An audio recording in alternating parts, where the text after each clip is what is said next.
Good afternoon, ladies and gentlemen. This is the Buzz. We're talking about Bezos and Branson. Now, we know there are billionaires in this world, but then we know there's Elon Musk that is in his own league. But then, how many of them are actually competing to get to space? And how many of them are competing to get to space first? That's what we're discussing today. You've got Josh and Tim on the Buzz today. We're with you till 1, but the Buzz is going on till 3 p.m. Make sure you're tuned in. Make sure you're locked in on all streams. If you are on Facebook, watch. If you are on YouTube Live, the app, the website, make sure you're tuned in. Ask us questions. Call us up on 07852 473 473. And yeah, just sit back, enjoy the show. Yeah. So, where do we start? Let's start with the fact that Bezos and Branson. Who's winning the race? Who's winning the race to the moon? Let's be honest. Winning the race to space, should we say? It's been heavily speculated that Bezos will be the first one to finally go up there. Bezos has actually openly put out a bidding war for anyone that wants to join him. We all know that Elon Musk has the technology to go to space. He's working on the technology to go to Mars. Yeah, exactly. I mean, how long do you put it until we see life on another planet because of us? 3 to 4 years. 3 or 4. Yeah, I mean, it's craziness. It's absolute craziness. Three tech giants, but I mean, obviously, the main two that we're talking about are Branson and Bezos. Like Branson, we know is the head of Virgin. And Bezos is the CEO of Amazon. Oh dear, it's an interesting one. It's an interesting one to say the very least. I mean, the whole goal by itself is interesting. It's a challenge. It's a risk. But these guys are taking it. Did you know the possibility of these guys failing on their mission is failing meaning death, right? Yeah. I mean, this is not like it's not like climbing Mount Everest. It's not like going down to Mariana Trench. It's not like traveling the world on a boat, going around the world on a boat. You're going to space here. That's what we're talking about. And that considering all the math with all NASA's transportation, with considering the failed and the surpassed missions, the chances of someone these missions crashing or failing is a 1 to 40, and these guys are taking that risk. They're excited for it. They're looking at the 39 instead of the 1, and shooting their shot. Yeah, no, exactly that. I mean, there are tickets being sold as well to the general public for those that want to go up there as well. There's been already been reported around 600 ticket reservations already, all priced at around $250,000. They're aiming to set up a commercial service starting next year. Eventually hoping that the ticket prices are slashed to 40,000. I think it's a little bit too soon. I think it's a little bit too soon. That's the whole concept of it. I mean, these guys themselves going on this trip is a guarantee of marketing. It's a guarantee of safety and promotion, right? Because if they don't go, if they don't act as excited for it, who's going to what better way do you have to sell it? I mean, you're going to space here. You're not like I said, it's not a new vehicle. It's not a new it's not a new vehicle that you're traveling the sea, or it's not the new Concorde or anything like that. You're going to space here, right? So Bezos, Branson, and Musk are basically investing. They have been investing billions of dollars in their space startups. That is Virgin Galactic, that is Blue Origin, and SpaceX, and each of them are promising to ferry customers from land to space down the line, if it's the moon or even if it's Mars. Now costs of these, just like mobile phones, as soon as they came out, they are going to be very costly. But it's just a matter of 3 companies competing with each other. How are they going to compete? It's not like there's only one. We're talking about 3 big companies here, and these are only publicly recognized. Now we know Russia, the UAE, and China do a lot of space travel as well. They're setting up satellites, they're setting up different missions for different purposes. But Yeah. how often you get a company that is looking at commercializing space travel? That is the big question. Yeah. I mean, yes. it isn't the first time that people have been to the space. Like, we have the International Space Station, which is obviously run by NASA and the Russians. I don't even know the name of the Russian space agency, and China as well. Yeah. So and they spend 6 months up there at a time. So if anything's to be learned about this, I mean, it's possible to live. It's possible to live up in space. However, these people are trained. These people have trained for this their whole life. To open this opportunity up to the general public is a massive risk. Massive risk. Because, I mean, there could be more fatalities than there are successes at this point. Let's face it, Richard Branson, who wants to go to space himself, isn't exactly young. He's easily approaching, I think he's like his 70s, maybe older. Yeah. He wants to go to space. Bezos is just Bezos. He's a trillionaire at this point, I think. He's ridiculous, his net worth. And then you have Elon Musk, who, is weird in his own special way. Weird is the word. And so with regards to the commercializing factor, the Blue Origin, the first space trip that is looking at, leaving for space on the 20th of July. Now, this particular date is linked to one of the first few trips to space that NASA had made. So, which is why it's dated the 20th of July. Yeah. But, these guys, as competent as they are, they are where they are for a reason. And we're talking about promotion, we're talking about competition, breaking the internet. Why not compete with each other to get to space first? So what Richard Branson is doing is he's actually leaving on the 11th. Oh, really? So in coming to purchasing tickets and auctioning tickets for these seats, now the average cost or the average charge per ticket is estimated to be somewhere around $250,000. But for the first trip, there was an auction, one to fly with Jeff Bezos, that was sold. A ticket, basically a seat, was sold at $28 million. That's crazy amounts of money. Crazy amounts of money to go to space. And so to start the commercializing trips at $250,000, Virgin Galactic is eventually looking at charging at around $40,000. Yeah, they're hoping to drop the tickets down. Yeah, for sure. Once the commercial service is set up. Absolutely. I'm pretty sure I saw something on the news over here a little while ago about people that have agreed to take a one-way ticket to Mars. They're going to be like the test experiments for this this living accommodation that they're looking to build on the moon, on Mars. We all know that Mars itself, I mean, any planet is uninhabitable. Like, you can't just go to a planet and just live there. There've got to be special measures put in place. And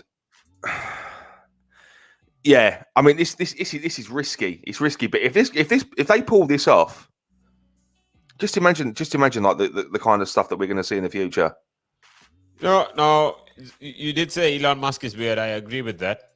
I agree with how he thinks. It's not the average person's method of thinking. And when you're talking about numbers, when you're talking about history, he has a method of thinking that is very, I'd say, very futuristic. So this guy is not just, when he gets into an industry, he doesn't just compete with different, let's say, companies or different contenders of the market. He looks at completely shifting an industry. Now, with Tesla, he came to not just compete with Mercedes. He didn't come to just compete with Rolls-Royce. He didn't just come to compete with Toyota. Elon Musk came to compete with the whole industry. He came to Yep. revolutionize the transporting industry. And, with Tesla, people didn't believe in electronic cars, didn't believe in the power, in the reliability. But now this guy's basically shifting it, and he's completely changing the narrative. He's, building confidence. He's been doing that since day one. He's been selling at a loss with his first few models, but now, he's minting. He was selling at around $20,000 a car, the Model 3 at the start. But now, he's selling one car at about $180,000.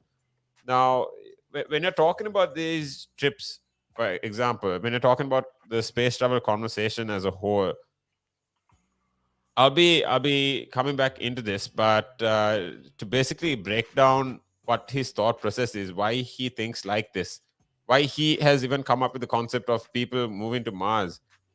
It's to do with history. It's to do with the universe expanding. It's to do with a very long term vision. We're not talking about 10 years, 20 years. We're talking about millions of years and the existence of human kind.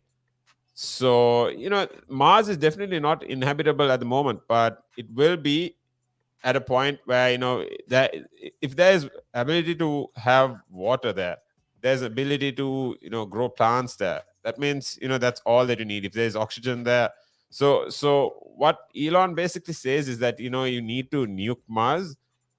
Yes, he says you need to nuke Mars to basically create these reactions that will actually start emitting oxygen or carbon dioxide in the atmosphere, and that way people have to start planting stuff. Now, to get to that, I'm going to basically, I did read up on an article and I watched a video of his where he talks about why he thinks this way. You're basically talking about how the sun is expanding, and with the sun expanding, it expands at a particular speed. Now, he says the universe is a couple of billions of years old, and Earth is only a couple of millions of years old. At some point, the sun is going to expand so much where it evaporates or it disintegrates Mercury, eventually Venus, so then Mars. So what he's saying is, where is humankind going to be if we don't jump into other planets? And what his other conversation is, how he's talking about what's our alternative. Is that just it for people? So he's thinking that far. Now he's not going to be living on Earth. His children's children will not be living either, but he's talking about the people living then. I mean, yeah, this guy, he has some phenomenal sense of thought process, and I'm just thinking where this will go. But just exciting times ahead. We're talking about space travel here to start off with. It all starts with one step into space. Starts with building confidence of the people moving to space, looking at Earth from a different perspective. It's amazing. And so that's what we're talking about here, ladies and gentlemen. You're tuned in on The Buzz. We're going to head into a couple of videos today right now, and then we'll be back with you with more news around the competition of Bezos and Branson. How these guys are looking at being the first billionaires to head into space. You're tuned in on The Buzz with Josh and Tim. Make sure you're locked in here all the way till 3 p.m. This is Relaks Radio, where, like I said, we're with you on all streams: Facebook, Instagram, Twitter, and YouTube. Stay tuned in. This is The Buzz. One of the easiest ways to increase your net worth is to ensure that you have higher cash flows. And one of the easiest ways to do that is to not buy things on hire purchase, not buy things over months and months because you can't afford them now, but you want it. It's kind of that delayed gratification. Rather than buy that couch, that car, that stereo, that computer, whatever item, and pay it off over 12, 24, 36 months at an interest rate, rather invest that money, make do with what you've got, and then after 12, 24, 36 months, take the money that you've now invested and buy that good. An asset could be anything that appreciates or reduces a tax bill. So it could still be a liability, but it reduces their tax bill. And I'm not going to go into the technicalities because that's out of our remit here. However, for our use or our purpose, what we are talking for the listeners here is I would put this definition of an asset forward. An asset is anything that increases your income. Anything. Now, there's a lot of conversation around who pays more taxes, if it is the rich or if it is the poor, right? When you are basically going out and during a day, if you go to a restaurant, you have to pay taxes there. If you buy a car, you have to pay taxes there. So why is it even a conversation that, the rich pay less taxes or the poor pay more taxes? Why is it a conversation like that? Because it's true, the rich generally pay less tax. A rich person walks into a Tesco's or a Sainsbury's, they're not going to get a different bill than another person, right? They're still going to pay the same VAT on those goods. They're still going to pay the same thing. So that's all the same. However, the differences come in if you can pay yourself from your own company, you can structure it in a way that you pay less income tax through paying a bit of salary, paying dividends, and so forth, and then also deferring income. Also, your pension payments or contributions can be different. So that increases your tax sort of gap, if you want to use it that way. Where a PAYE person just gets paid salary and bonus. And now those are the most highly taxed sources of income in the UK, definitely, in the UK.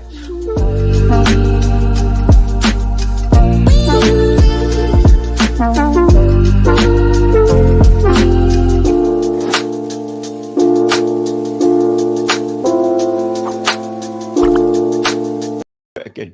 But now, if you say to a child, if I went up to a child and said, you've had one to forget, God, there'd be an inquest.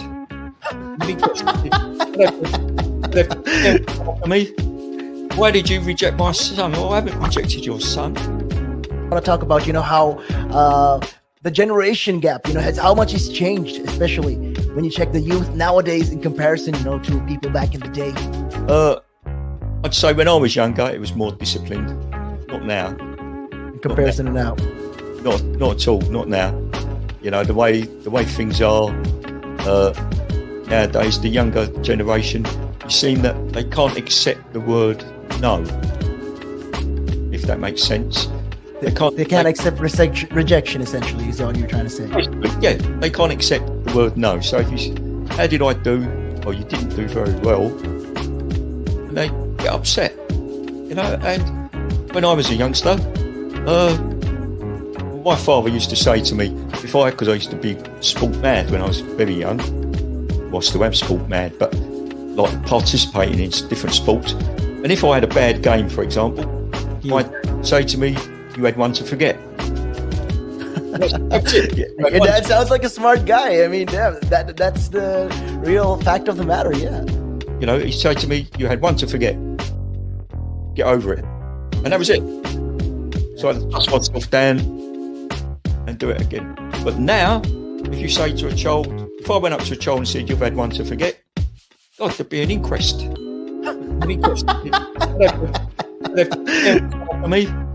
Why did you reject my son? Well, I haven't rejected your son. Or daughter.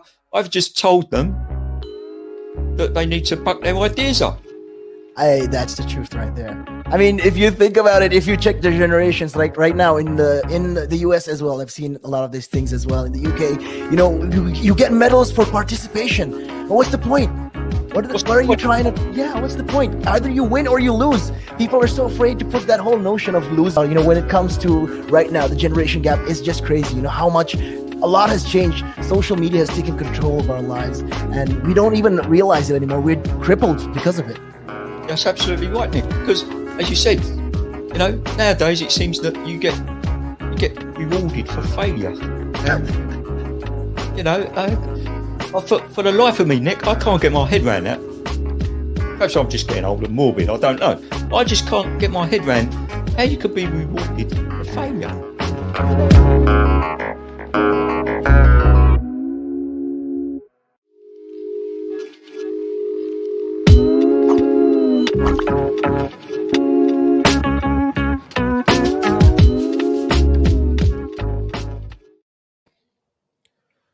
We're back, ladies and gentlemen. We're talking about the first billionaire to head to space. And, with the race to space, we've got Jeff Bezos, Elon Musk, and Richard Branson. Josh, what's your take?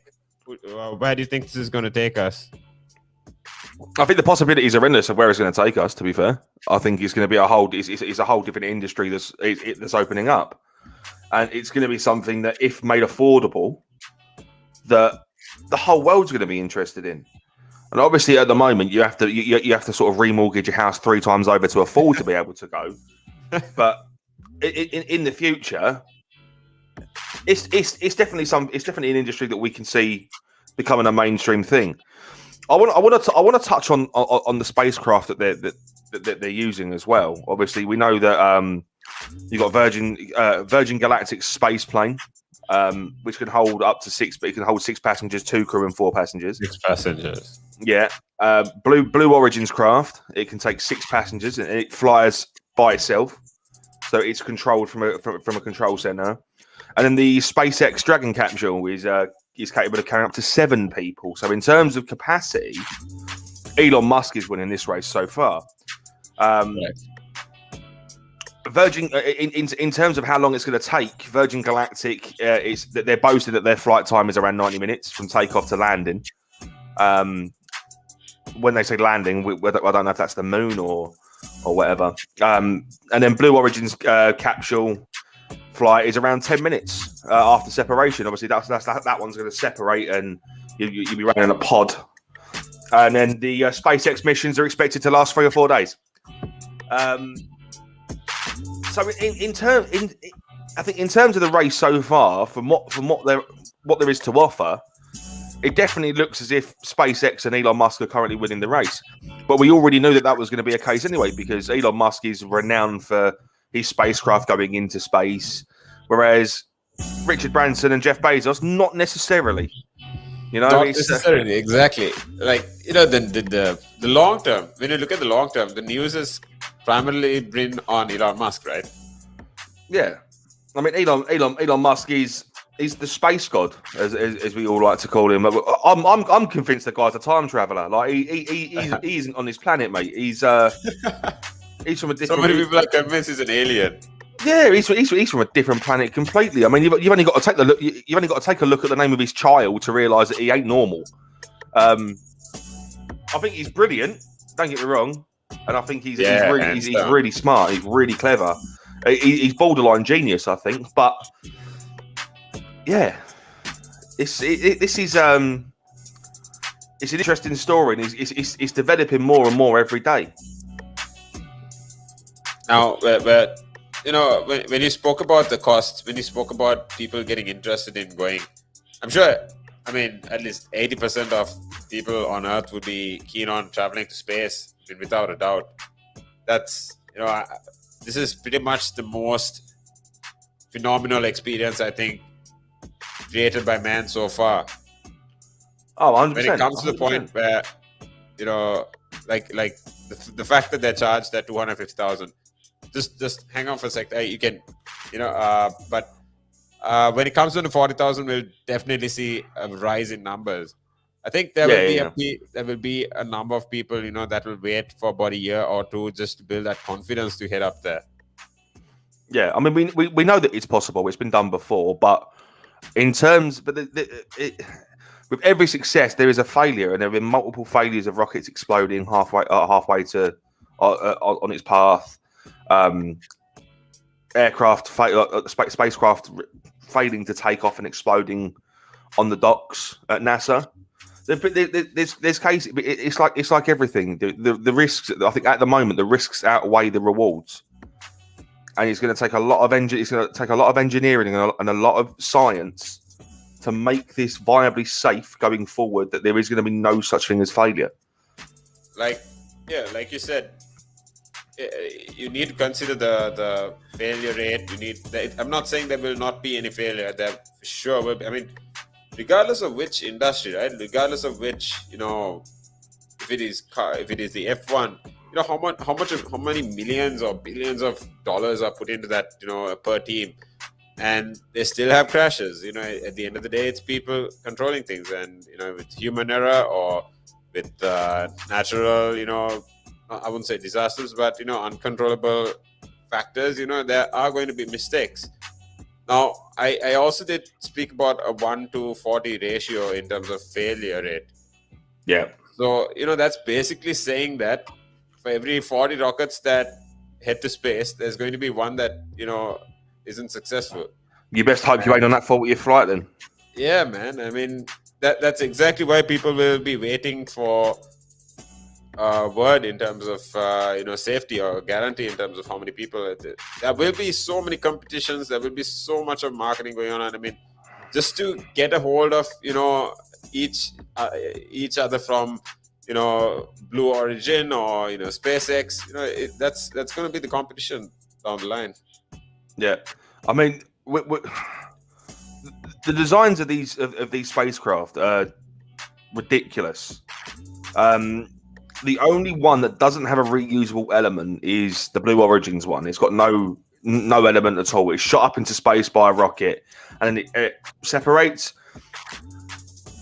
It's the same for Virgin Galactic and SpaceX. However, the rockets and the projectile used to get them up into that kind of atmosphere as such. That's reusable. They boast about that. Blue Origin's one isn't, so it's going to cost a lot of money for Blue Origin to consistently do this.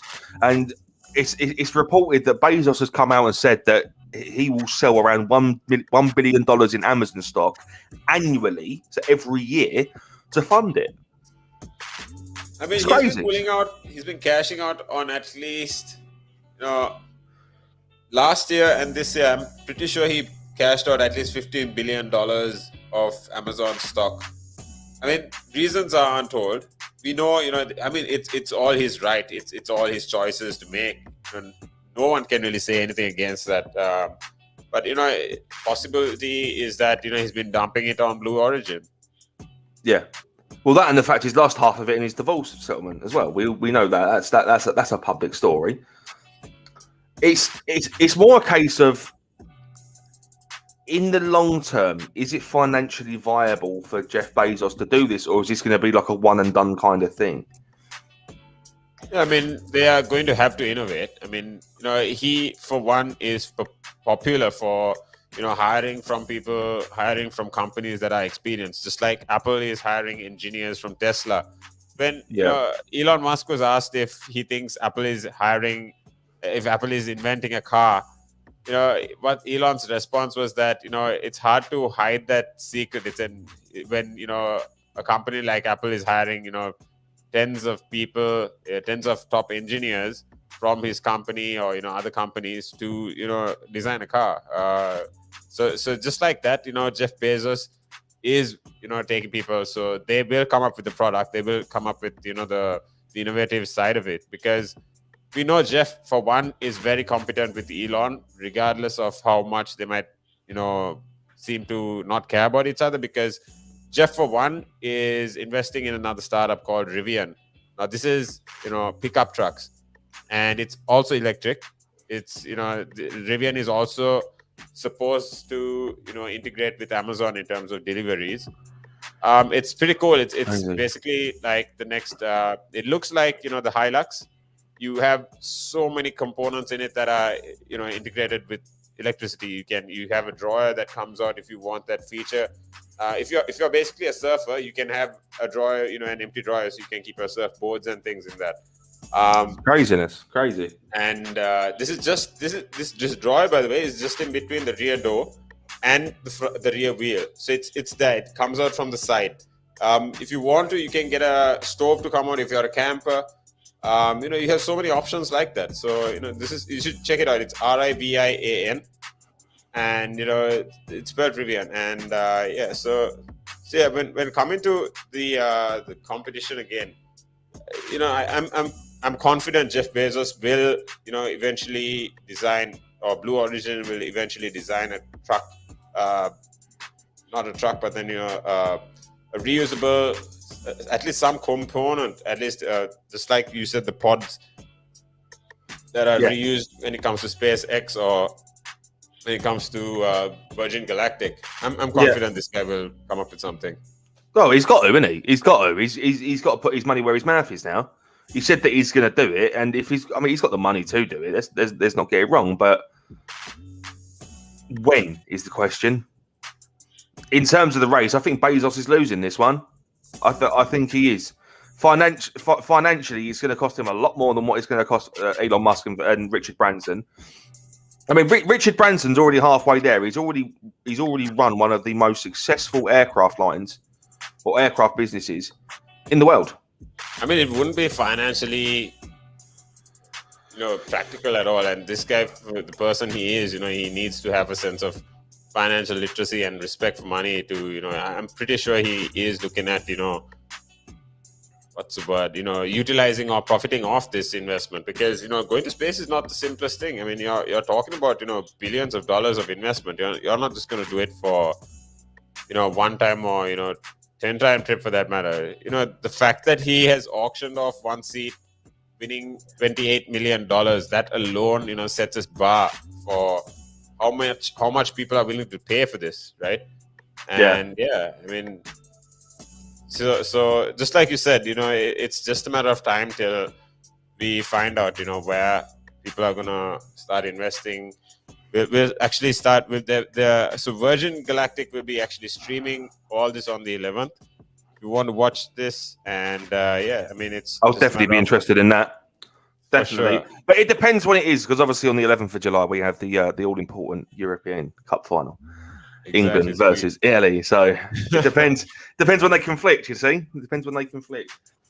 In terms of in terms of going forward, I mean, not only could this be a case of space tourism being a thing, it could also speed up long haul flights if you think about it. I mean, there were reports a little while ago of Richard Branson having opening up a service where you could fly to Australia in under 3 hours.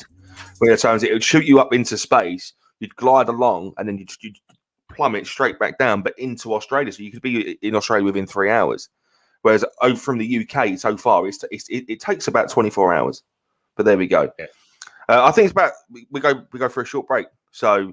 Yeah. If you want to get in touch, if you want to get involved in the conversation, you can do so by calling us on 07852 473 473. We are also live on Facebook, Twitter, Instagram, and Twitch. If you've got any comments you want to leave, drop them down below, and we'll put them up and we'll discuss them. For now, we're going to go for a short break. You're watching The Buzz here on Relaks Radio, and we'll be back after this. Good afternoon. Afternoon.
valuations that you place on an asset are always behind you. It's always in hindsight. It's never in front of you. And that's one of the challenges, right? Because you're always valuing what happened yesterday. And what you need is what's going to happen tomorrow.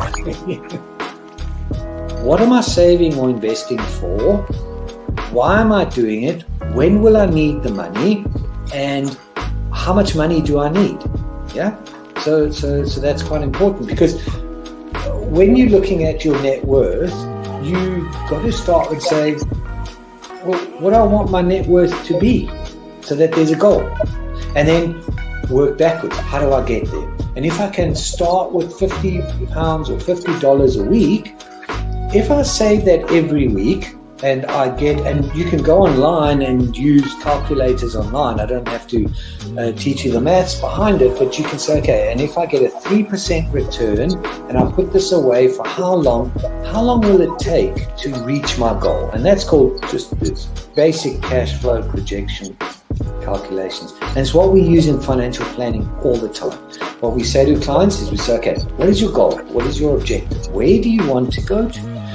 And we discuss that in a lot of detail and over most of the meeting. And then the rest of it is saying, okay, in your exact circumstances, with your risk profile, with how you feel about investments and pensions and taxes and where you are and who you work with, and your education level or your lack of education or how involved you want to be. There's a lot of variables that we take into account. And then we say, okay, here's a plan. You start like this, that's great. And then we review it all the time. And we say, okay, we need to increase it. We're on track. We're not. This is what is happening. Because remember, when you're dealing with assets, the valuations that you place on an asset are always behind you. It's always in hindsight. It's never in front of you. And that's one of the challenges, right? Because you're always valuing what happened yesterday, and what you need is what's going to happen tomorrow. So that's a struggle. Yeah. So there are strategies everywhere from £50 a week up to £100 million, and they're different. Right? They range differently from everyone, but and from country to country, to be fair.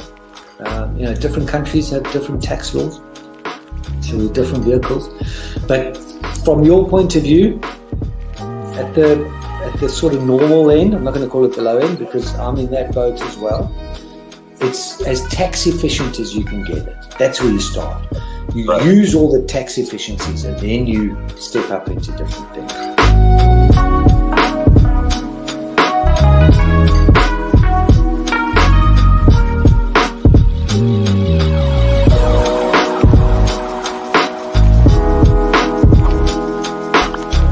Climb Mount Everest. That is one of that's in my bucket list. You're laughing, but that is the facts right there. I'd love to do that. That is something I'm looking forward to do, hopefully.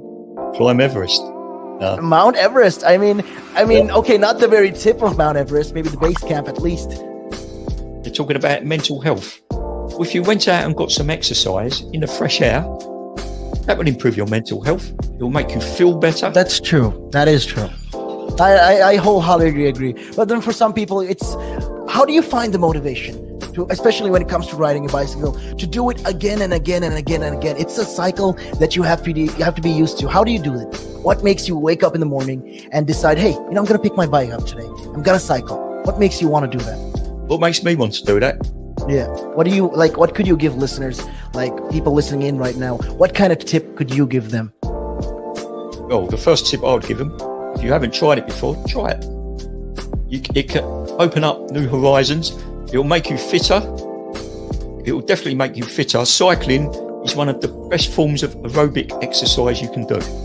It sounds like, if you think about it, yeah, it sounds like great fun. Because what essentially you're trying to say is also at the same time, when you, if you look at it from this perspective, with regards to mental health, especially when you look at it with mental health, this is another way to fight it. I feel like you go outside, you meet more people, you interact with, socially, you will interact with more people, and you're keeping fit, you're making connections, you're breathing in the good and exhaling the bad. I feel like that's a great thing right there.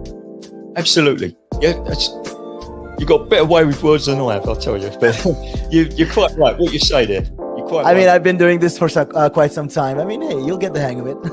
I've been doing it for about 10 minutes now, so yeah. That I can never really understand people staying in one room the whole day when you can have the world to see. I am a traveler. I travel. I love traveling. Traveling is just one of the things I do. And yeah, on top of my bucket list was, to one time, hopefully when I get there, go to Nepal and climb Mount Everest. That is that's in my bucket list. You're laughing, but that is the facts right there. I'd love to do that. That is something I'm looking forward to do, hopefully. Climb Everest. Mount Everest. I mean, okay, not the very tip of Mount Everest, maybe the base camp at least. Base camp, yeah. At least. Would you be able to cycle there? Oh.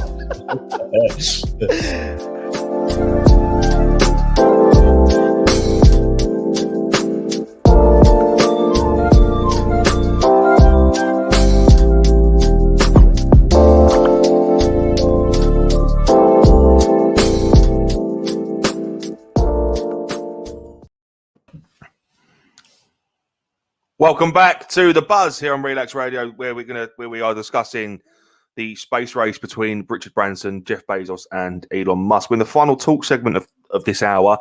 You can make sure you keep it locked here on Relaks Radio as the Buzz does continue on until 3 p.m.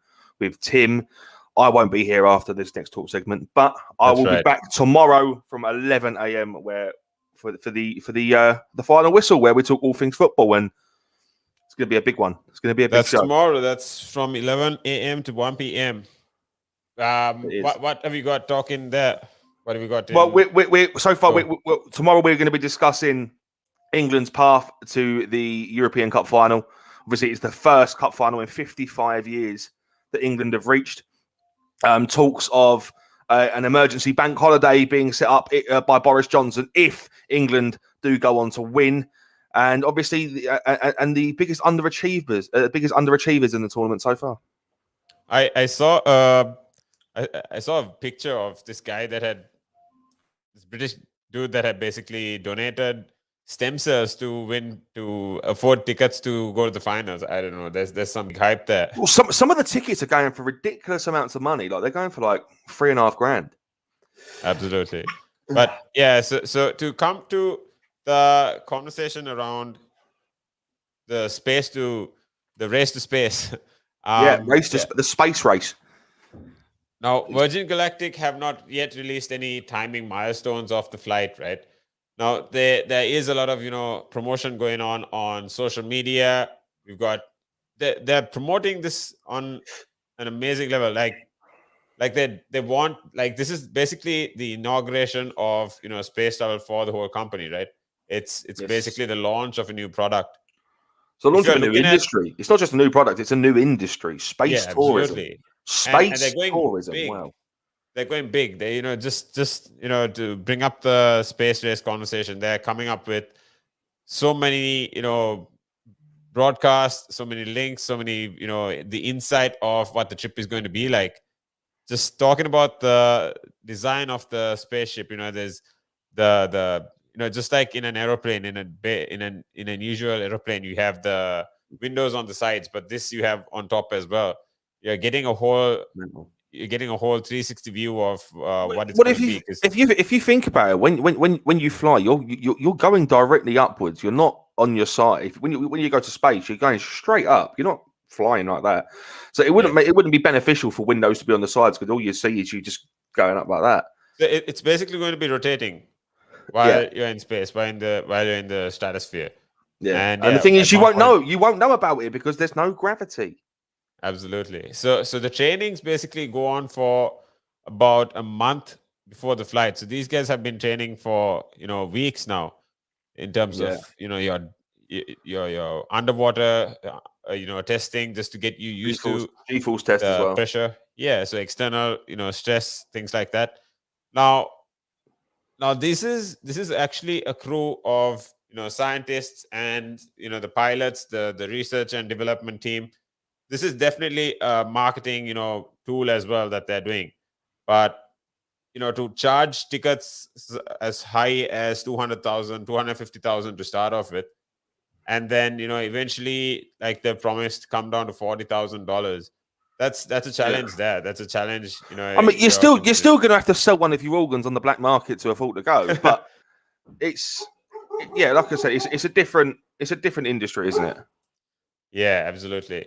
I mean, we'll only see in time with how things go. You know, I can't wait to see what, you know, Elon is going to be selling. Now, you know, Blue Origin hasn't been too transparent about the technical know-how by far, but, you know, Elon doesn't really seem to be too bothered about, you know, what's going on here. They if at all, he might, you know, tweet something complimenting these guys, because that's him. He's like that. He's going to encourage a new someone, you know, taking a taking a step into the future. Yeah. But you know, when he does what he does, he's marketing is, you know, completely out of the box, and he's definitely gonna raise the stakes. He's definitely gonna raise the hype, and, you know, do what he's doing. If he does move SpaceX into space travel in terms of, you know, just rotating around the planet and then coming back. Yeah, 100%, 100%. He's definitely one that opening his arms up to competition, because there's not really been anyone that's gone for it. Yeah. There we go. But yeah, nevertheless, I think we can, you know, look into the future now. This dude, he's 70 years old. He's still killing it. He's a business magnate, you know, an internationally respected businessman. And, you know, for him to come to the point of proving to people he's not just limited to one industry. He's not limited to one, you know, market. But this guy is basically, you know, he guarantees, you know, performance. He guarantees an amazing experience. And then coming in the lines of, you know, 22 Unity 22.